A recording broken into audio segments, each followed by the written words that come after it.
Today I'm going to show you how to analyze event logs in Microsoft Defender.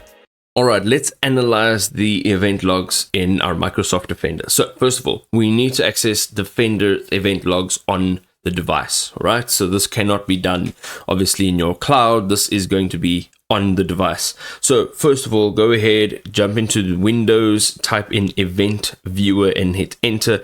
This will launch the Event Viewer application. Now go to Applications and Services Logs, look for Microsoft. Under Microsoft, look for Windows and then look for Sense and click on Operational. Now this will contain Defender's behavioral sensors events, okay?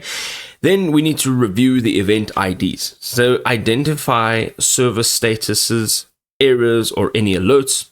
So here's an example of what may look like. And then we are going to move on. Now, you need to access your security portal. So log into Microsoft Defender security portal at security.microsoft.com and navigate to the advanced hunting to query logs across all devices using custom query language.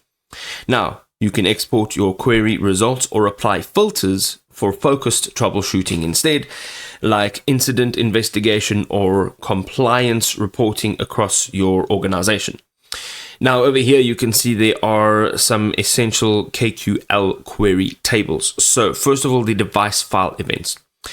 Here you can track file creation, modification, and deletion activities to detect unauthorized changes. We have the device process events, which allows you to see or monitor process execution patterns to identify suspicious program behavior. And then lastly, we've got the device network events, which allows you to analyze network connections to uncover unusual communication patterns or C2 activity.